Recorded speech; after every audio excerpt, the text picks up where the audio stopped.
சீயோனில் வாசமாயிருக்கிற கர்த்தரை கீர்த்தனம் பண்ணி அவர் செய்கைகளை ஜனங்களுக்குள்ளே அறிவியுங்கள்.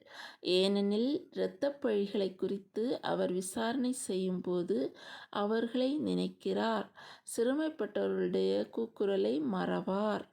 மரண வாசல்களிலிருந்து என்னை தூக்கிவிடுகிற கர்த்தாவே, நான் உம்முடைய துதிகளையெல்லாம் சீயோன் குமாரத்தியின் வாசல்களில் விவரித்து உம்முடைய இரட்சிப்பினால் களிகூரும்படிக்கு தேவரீர் எனக்கு இறங்கி என்னை பகைக்கிறவர்களால் எனக்கு வரும் துன்பத்தை நோக்கிப் பாரும்.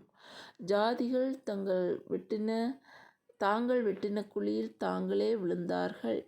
அவர்கள் மறைவாய் வைத்த வலையில் அவர்களுடைய கால்களே அகப்பட்டு கொண்டன. கர்த்தர் தாம் செய்த நியாயத்தினால் அறியப்படுகிறார்.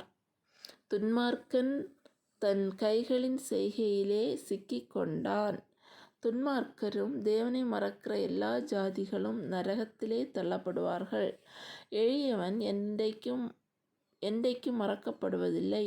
சிறுமைப்பட்டவருடைய நம்பிக்கை ஒருபோதும் கெட்டுப்போவதில்லை.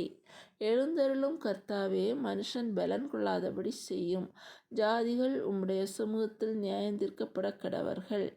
ஜாதிகள் தங்களை மனுஷர்தான் என்று அறியும்படிக்கு அவர்களுக்கு பயம் உண்டாக்கும் கர்த்தாவே.